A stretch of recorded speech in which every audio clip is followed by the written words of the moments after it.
Alright, I want to try something a little different. So I just got off of work, off of my 12-hour shift, and I'm making my hour-long commute back home. 7 a.m. in the morning.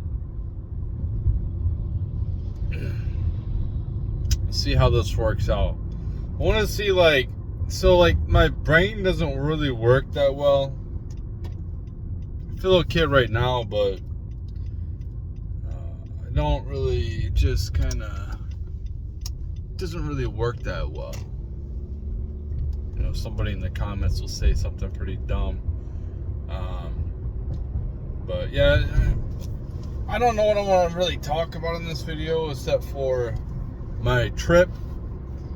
So I recently took a trip. The round trip was basically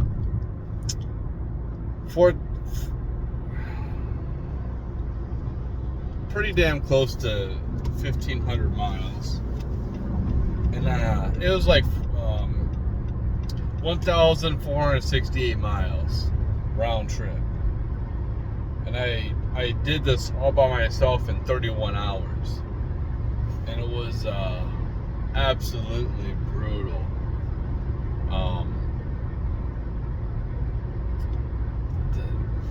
The problem is my sleep is all messed up. And to top it off, okay, to start the trip out, so I worked, just like I just did. And I got off of work the day I was supposed to leave on the trip I planned to leave, because I had to go pick somebody up close to me.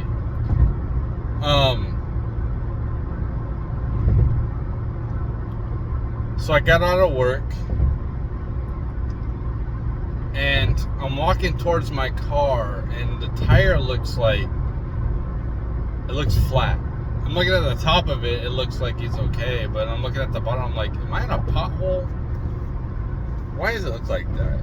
And I swear to God, it looked flat. And then I got up to it, and lo and behold, it was flat. So I took my portable air inflator, what is it called? Tire inflator. Air inflate, whatever the hell, man. I don't know, you know what I'm talking about. And I pumped it up to about 33, and I pumped it up and it was hissing, so I'm like, damn. So I'm like, okay, so I just drive to my mom's house with the plan of changing my tire and using the donut. Just gonna drive on the donut. I figure, I'll drive on the donut and I'll fix it when I get back. I'll go to the tire store, on Monday when I get back, or before I have to go to work, and get that taken care of. So, I don't know how much PSI a donut is supposed to have, and so I looked it up because it kind of seemed a little bit like, it didn't seem like it was all the way full. So I put out my tire gauge and it was only 14. So I'm like, it's supposed to be. So I looked it up and it's supposed to be 60 for donuts, and so I pump it up. Got to around 35, and then I'm having struggles here, man. I even had to I even had to YouTube how to use my tire jack. I never used one, like the little twisting thing. I screwed that all up.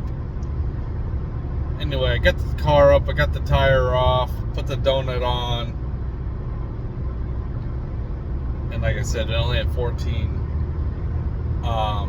I got it up to 35 a couple times, and then the nozzle fell off, so the air started coming back out, and then my air compressor, that's what it's called, stopped working because I think it was overheated. So I'm like, fuck this. So I just drove on the donut in the local, to like a local tire shop. I seen one was open, and they went and turns out it was a screw that was in there. Ran over a screw. So they plugged it up, did it for free, and I was like, oh, that's cool. I didn't, I didn't have to pay no money for that. I thought I was going to have to pay, get a new tire or something. I had no idea. I figured how flat it was. I thought somebody maybe shanked it or something, but it doesn't make sense why it would be that flat. So yeah, I ran over a screw. Went home. Slept a little bit, not too much. Man, I probably slept maybe 5 hours at the most. Went and picked up my rental, and I was planning on leaving around just afternoon time, and I wanted to get some more sleep. I was still tired from work. I felt like I needed more sleep, but I couldn't shut my brain off. And I'm like, I'm just gonna get on the road and get this started, because it's not like it's something I really wanted to do. I mean, I did it because I really cared about somebody. I wanted to make sure I told him, I was like, hey, listen, this isn't something I just do for anybody, There's different circumstances of why I had to drive by myself, but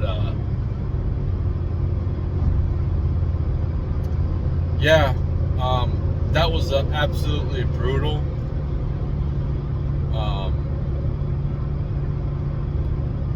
I stopped off, I don't know, after, because I left around 5, something like that. That's around the time I was planning on leaving. But I think I stopped off around 11 at night. I was in Iowa at the time, and there was a really bad storm, and it was raining hard, and I could see it on the radar. So I'm like, I'm gonna stop at this rest stop. So I'm a cheap bastard, and I'm not gonna stop at a hotel if I don't have to, and I don't want to have to worry about bed bugs and shit. So chances are, me stopping at a hotel is just gonna, it's not like I'm gonna get a lot of sleep anyway. So it's just I basically, through the whole trip, I just took a bunch of fucking naps. Anytime where I felt like I can't focus, I would pull off somewhere and sleep, because it was almost like a drunk feeling. Happened multiple times. It doesn't matter how much caffeine I took in. I would get to that point sometimes doing this drive home. Towards the end, I'm kind of the old job I had when I used to drive a similar drive, but I had a swing shift where I would have to work days and nights, and it was like a rotating shift of 4 nights on, and then I'd work 4 nights off and stuff like that. At least this shift I can just work straight nights, so it's a little bit easier on me. Still sucks to have to work nights, but I'm getting used to it. But that trip, man. So there was a couple of cool things. I drove with the new car. It was a Ford Escape, I think in 2023 or 24. And the funny thing is, I'm looking at the gas gauge when I first started driving it. I'm like, what the hell? How do I tell? Because the first thing I did was I went to put gas in it, and it was full, and I couldn't tell how. So I had to go on YouTube and see how you can tell how the gas is, how they show it's full or not. So that was pretty interesting. There were some cool things on that with the technology. I mean, you have the side mirrors where there's somebody coming next to you, and it shows like a light. That's pretty cool. Didn't really use it too much. Obviously, the backup camera. Well, it was like a huge monitor. Man, it had to been like a 15-inch monitor, something like that. 10 to 15-inch monitor. Had everything. It had the radio, the climate control. You controlled all that. The heated seats from there. The GPS. It was really cool using the GPS. But one of the cool features was the dashboard where it shows how fast you're going. It would show like a little speed limit sign, and it like showed you like what the speed limit was, where we're at currently. So it was kind of funny when I was going through Chicago. It would go from like 55 to 45 to 55. It would go back and forth through like, because they're doing construction, through like 5 different times. I'm like, dang, they're trying to like get people in trouble. The reason I went that way is because there's a lot of rest stops, and I want to be able to utilize the rest stops.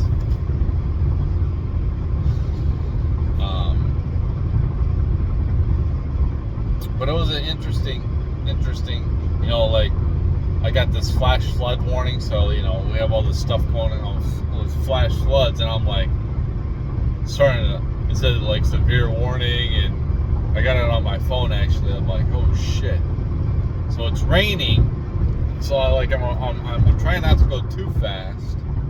I don't even think I was actually even going the speed limit, and yeah, so that was pretty interesting, a little bit worrisome, and I just kind of kept on chugging along, following the cars in front of me. When we started getting close to my place, I live in a rural town, it's like where I live is, every major city is like 2 hours away, which is absolutely beautiful. However, to get to my place from where I was coming from, I had to go down back roads. So, yeah, that was pretty interesting when I'm driving at, 12 o'clock in the morning on a Saturday night. So I'm worried about drunk drivers, and I'm also worried about animals, which I saw like 7 deer and like, I don't know, like 5 small animals, but 7 deer just standing on the side of the road. When I came up to it, I came to basically a complete stop. I slowed down dramatically as if they started like darting out. And I'm sitting here like really fatigued and tired of having to deal with like that shit was crazy. Like, man, I've gone all this way, nothing bad has happened, and yeah, just couldn't imagine that. It was. I'm glad it's over. It was a pain in the ass. It all worked out though. I don't think it was as expensive as I thought it was gonna be. The rental for 3 days, it was like $230. Unlimited miles, SUV. It was Ford Escape, if I didn't already mention it. So it was pretty cool to. I feel like my car's new, even though my car is like an 18. But I didn't want to. I felt like my car could have made it easily, but I didn't want to put the wear and tear on my vehicle, so that's why I got a rental. And it's pretty cool to drive a new car. And it's like, I still feel like my car's. I've drove some pieces of shit, so like I still feel like, even though my car's like 7 years old, it still feels new. I guess that just shows how humble I am. But yeah, it was pretty. That was, and I'm still feeling a little bit of the effects of being tired, which is interesting. I looked it up with Grok, and I said, like, what I went through, and they said it could take like 3 days to recuperate fully, considering the lack of sleep I got. You know, I put in there, I asked Grok, because Grok said I averaged about 47 miles an hour. And I said I drove around 70, and it estimated I probably slept about 10 hours. But then I said, well, I did go to the bathroom and get food and stuff like that, so, you know, probably like 3 hours of that 10 hours was doing that. So I only probably slept like a good 6, if that, 6 or 7 hours, 5 to 7 hours. I didn't sleep much. Like, when I started feeling like I would pull off and take like a little cat nap, and that's all I really needed. I didn't need no 4-hour nap. It was pretty much I rested my brain to get the focus back. Like, my brain isn't the most focused right as it is. It's not as bad as it was. Like, I started like getting blurry vision. I just could not concentrate on the road. It is so boring. Like, I don't want to do that shit no more.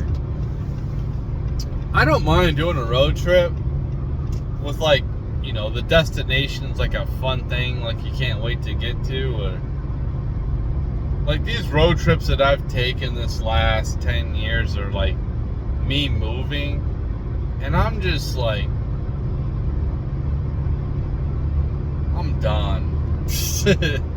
I'm done. Like, I like the town I'm in.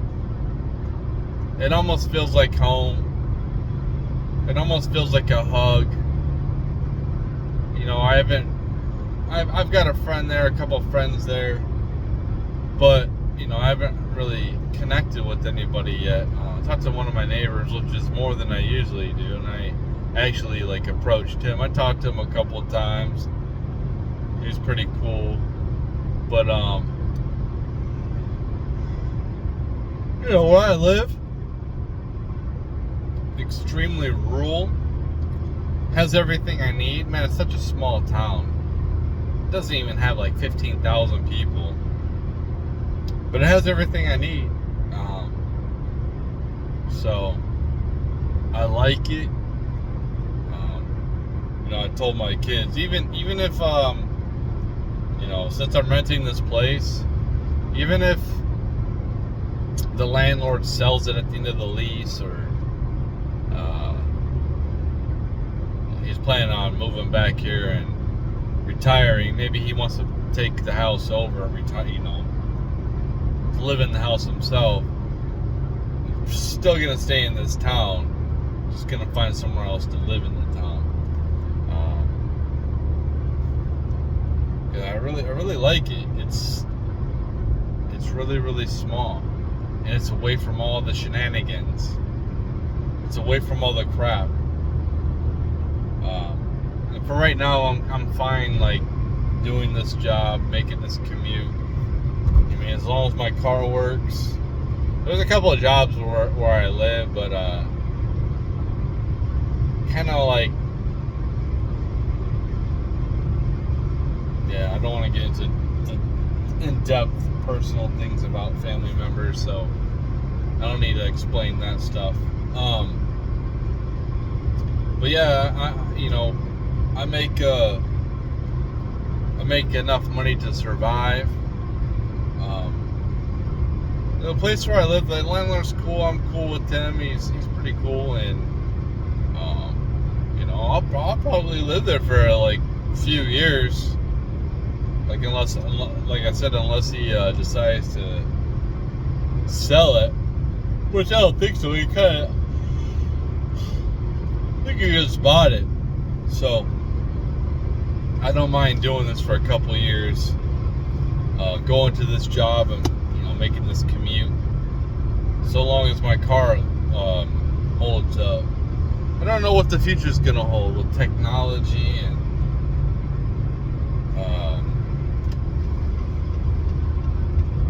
man, Sam Altman even talking about AGI, and just him saying like normal people probably wouldn't even be that crazy about it if it does happen, where AI starts thinking for itself and people just aren't that impressed. And that wouldn't shock me at all. You know, like even like I don't think aliens would shock people. I think that their dopamine receptors are just completely fried. Possibly my own. I don't think mine are as bad as others, you know. I kind of like, I'm not really into the shorts. You know, I've gone through, trust me, I've sat there for like 8 hours when I first got into TikTok. Like 8 hours and just like 6 hours or something, just like looking at shorts. I mean, it's pretty interesting. I can see like why the constant swiping. Oh, I don't like this. You're not interested. You swipe it right away. You can kind of tell. I'm not interested in this. You just swipe. I have people sending me, and they're kind of funny, but I'm just kind of like, man, I don't know.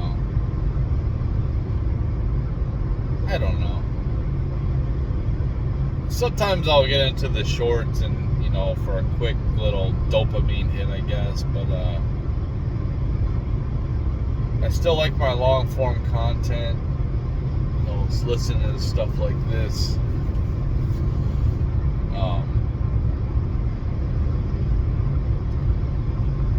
But yeah, there's been like a lot of adapting in my life over the last 6 months. It's been constant adapting. Lots of changes. When I lost my job, you know, trying to get another one, not knowing what I wanted to do.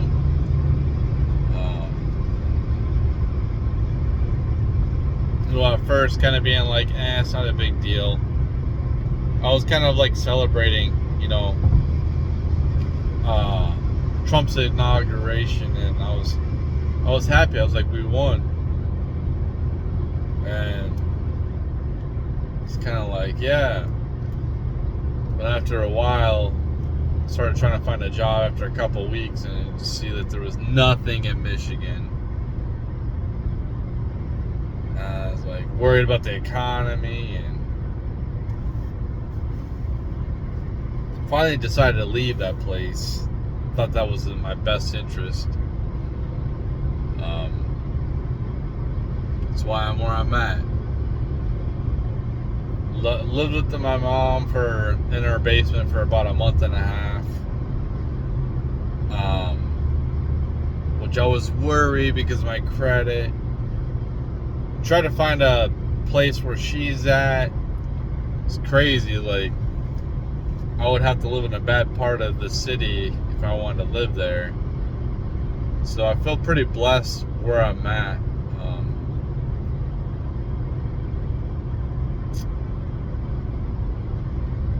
Nice, safe place. I got both of my kids living with me again, which I want them to be independent, but it is extremely hard out here, so I don't blame them for staying with me, you know what I mean? It's really, if it was easier to, you know, be independent, I'm sure they would, but just really not in this economy. It's hard. But like I said, I don't want to talk about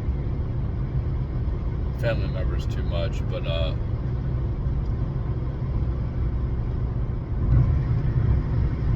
I'm glad I got my kid. I feel we're in a safe place. Like I said, it feels like a hug. Even though I've only been there for about a month, it feels like at home. I feel like at home, man. I feel like I can let my guard down. I feel like I don't. It's almost like a place where you can leave your doors unlocked, and that's something I'm not used to. I'm used to locking my doors all the time, even during the day.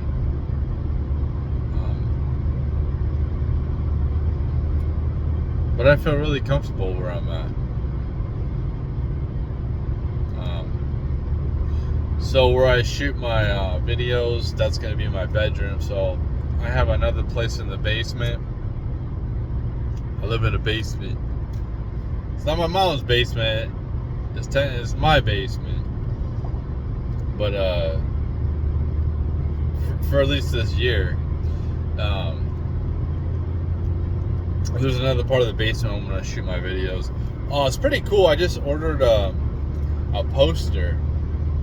And it's got one of my albums on it. I'm gonna put that in the background. That's pretty cool. I'm gonna put it in a frame and hang it up behind me so you'll see it on my videos. It's the Make America Great Again album that I created. I released it in 2023. And it's pretty cool that you can make different things like that, different posters, and I mean it's pricey,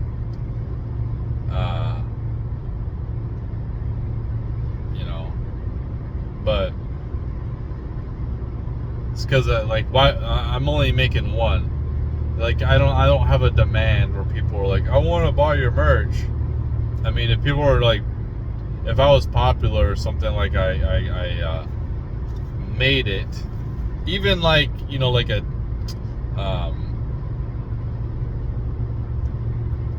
that guy from north of Richmond guy, or Tom McDonald, independently like popular or whatever, just kind of made on my own.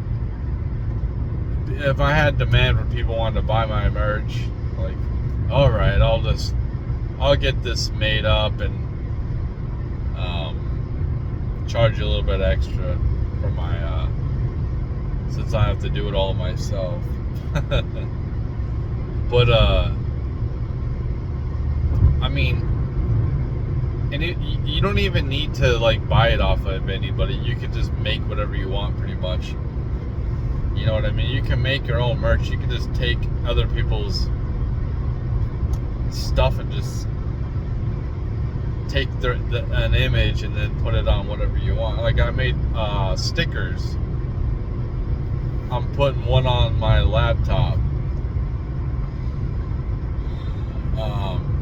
Yeah, you can just take an image and just make that so easily. So like, and I was even looking at making a hoodie. I was like, maybe I could put my Twitter handle. I'm like, nah, that's kind of cringe. Oh, check me out on Twitter, and it's like I'm wearing it like it's just kind of like, I guess maybe if I put like a logo and I put like at whatever, I don't know. But it's cool, like the poster, it has the company that they released it, but they took it down because I didn't do the premium. But my stuff is still on Facebook. It's not on Spotify or YouTube, but it's on TikTok and Instagram. And it shows that, like, it shows those, like, you can listen to my music on there.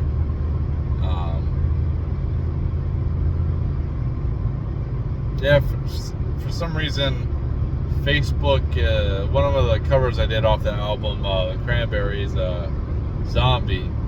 For whatever reason, like, Meta's paying me.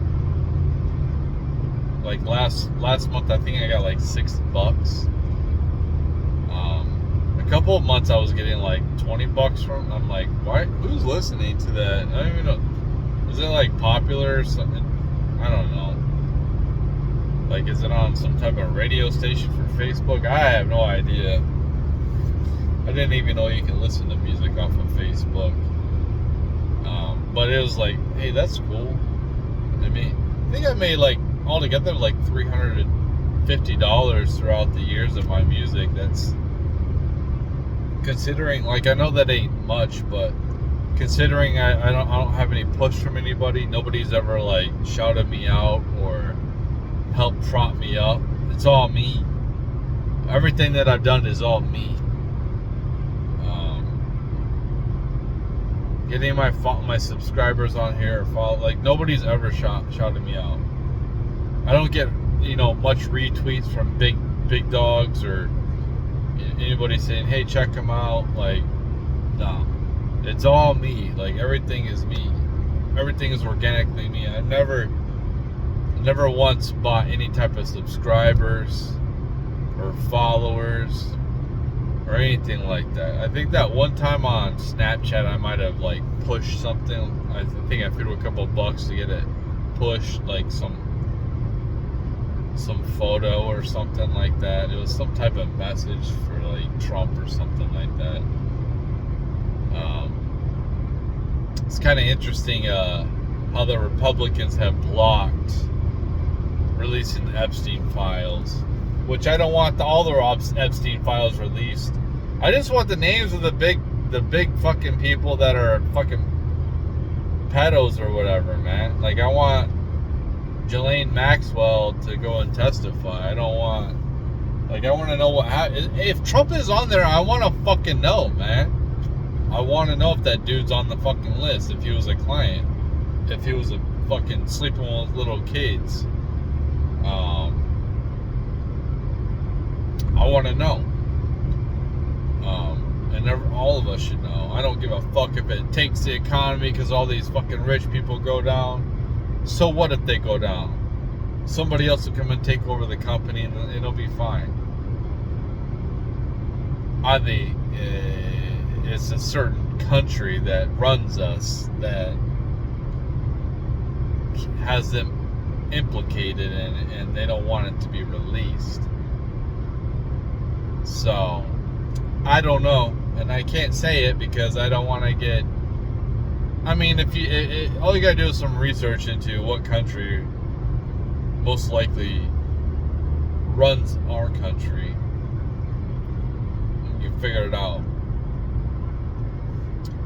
Anyway, I think that's enough for this video. I'm almost home, and you all take it easy.